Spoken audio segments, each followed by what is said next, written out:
Friends, welcome to our channel. आज हम बात करेंगे करंट में एक बहुत ज़्यादा इम्पॉर्टेंट टॉपिक ब्लू कार्बन की। हाल के अध्ययनों में कार्बन पृथक्करण और जलवायु परिवर्तन से निपटने के लिए ब्लू कार्बन पारिस्थितिकी तंत्र के रूप में मैंग्रोव, समुद्री घास और खारे दलदल की महत्वपूर्ण भूमिका पर प्रकाश डाला गया।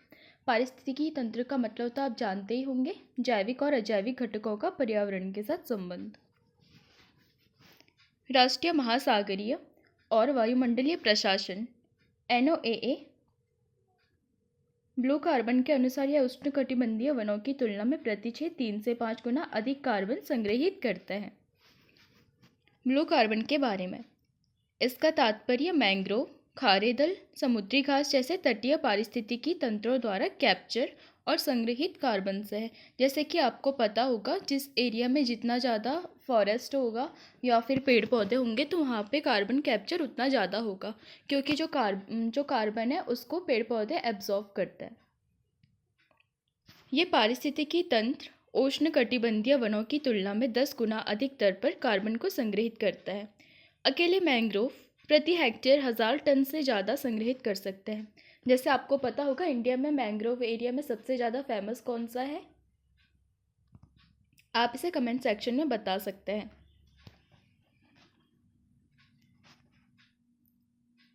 दुनिया भर में 10% खराब हो चुके मैंग्रोव को रिस्टोर करने से अतिरिक्त 1.6 बिलियन टन कार्बन को संग्रहित किया जा सकता है। ब्लू कार्बन पारिस्थितिकी तंत्र जैव विविधता का भी समर्थन करते हैं, मिट्टी के कटाव को रोकते हैं और तटीय वातावरण को स्थिर करते हैं। जैव विविधता का अर्थ आप जानते ही होंगे, पेड़ पौधे और जो सूक्ष्म जीव हैं उनमें विविधता।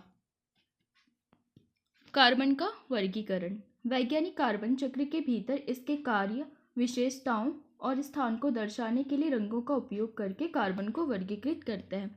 जैसे आपने कई टाइप के सुने होंगे, ग्रे कार्बन और purple carbon, black carbon, blue carbon, green carbon आदि, जो पारंपरिक कार्बनिक और अकार्बनिक अंतर की तुलना में अधिक विस्तृत रूपरेखा प्रदान करता है। जैसे बैंगनी, हवा या औद्योगिक उत्सर्जन के माध्यम से स्टोर कार्बन। नीला, समुद्री पौधों और तलछट में संग्रहित कार्बन। टील, मीठे पानी और आर्द्रभूमि वातावरण में संग्रहित कार्बन। हरा, स्थलीय पौधों में संग्रहित कार्बन। काला, जीवाश्म ईंधन के जलने से निकलने वाला कार्बन। ग्रे, औद्योगिक उत्सर्जन के माध्यम से निकलने वाला कार्बन। भूरा, कार्बनिक पदार्थों के दहन से निकलने वाला। लाल, बर्फ और बर्फ पर जैविक कानों के माध्यम से निकलने वाला कार्बन, जो अल्बेडो को कम करता है। अब हम बात करते हैं विभिन्न देशों द्वारा ब्लू कार्बन पहल में क्या क्या किया गया। सबसे पहले हम बात करते हैं ऑस्ट्रेलिया की। कार्बन बाजारों में तटीय आर्द्रभूमि बहाली को कारगर बनाने के लिए उत्सर्जन न्यूनीकरण निधि के तहत ब्लू कार्बन विधि विकसित की। जो दक्षिण ऑस्ट्रेलिया है, वहाँ पर जो ज्वारीय बहाली है, उन परियोजनाओं ने महत्वपूर्ण पारिस्थितिकी तंत्र को रिस्टोर किया। अब हम बात करते हैं इंडोनेशिया की। इंडोनेशिया, यहाँ पे आप देख रहे होंगे, समुदाय संचालित कार्यक्रमों ने मैंग्रोव को रिस्टोर किया और स्थायी मत्स्य पालन के माध्यम से स्थानीय अर्थव्यवस्था को भी आगे बढ़ाया। मैंग्रोव इकोसिस्टम रिस्टोरेशन अलायंस यानी कि MERA, इसने 262 हेक्टेयर मैंग्रोव को रिस्टोर किया, जिसमें लगभग 4 लाख हेक्टेयर के विकास की योजना है।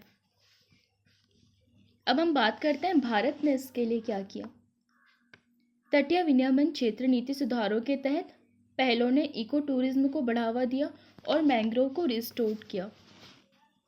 MISTI यानी कि MISHTI कार्यक्रम का जो लक्ष्य है वो 540 वर्ग किलोमीटर मैंग्रोव को रिस्टोर करना, जो सतत विकास और आर्थिक वृद्धि में योगदान देता है। अब हम बात करते हैं इसकी क्या क्या चुनौतियां हो सकती हैं। इसके महत्व के बावजूद ब्लू कार्बन पारिस्थितिकी तंत्र शहरीकरण, प्रदूषण, जलवायु परिवर्तन और झींगा पालन जैसी असंवहनीय प्रथाओं से खतरों का सामना करते हैं।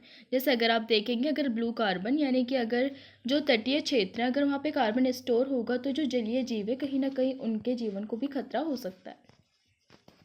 इन आवासों के क्षरण से न केवल संग्रहित कार्बन वायुमंडल में वापस चला जाता है, बल्कि उसके पारिस्थितिकी कार्य भी कम हो जाते हैं।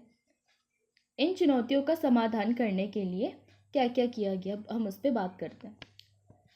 मौजूदा ब्लू कार्बन आवासों की सुरक्षा करना महत्वपूर्ण है। इसमें समुद्री संरक्षित क्षेत्र यानी कि एमपीए स्थापित करना और विनाशकारी प्रथाओं के खिलाफ विनियमन लागू करना शामिल है।